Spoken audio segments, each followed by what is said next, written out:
La manifestation de la loi de finances, deux principales nouveautés. La première, c'est donc la réforme du prélèvement à la source, et là qui concerne plus particulièrement le particulier, mais le particulier, ce n'est que la continuité d'un exercice professionnel. Donc la profession et le centre de gestion agréé sont au cœur du dispositif.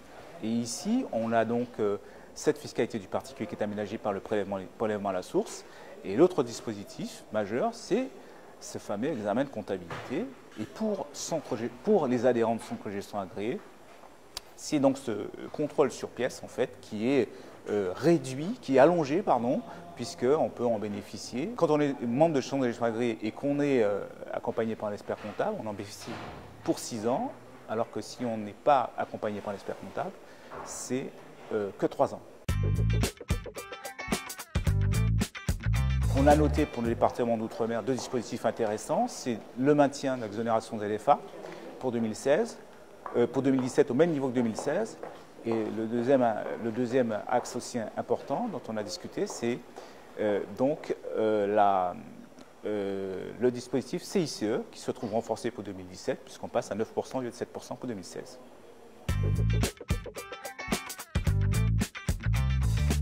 Le crédit d'impôt entreprise, le dispositif CICE, c'est un dispositif qui a été aménagé donc, il y a maintenant 4 ans et qui vise donc à permettre aux entreprises qui donc, ont une masse salariale de bénéficier d'un crédit d'impôt. Ce crédit d'impôt, bien évidemment, est imputable sur les impôts dont ils sont redevables, comme la TVA, comme la CFE.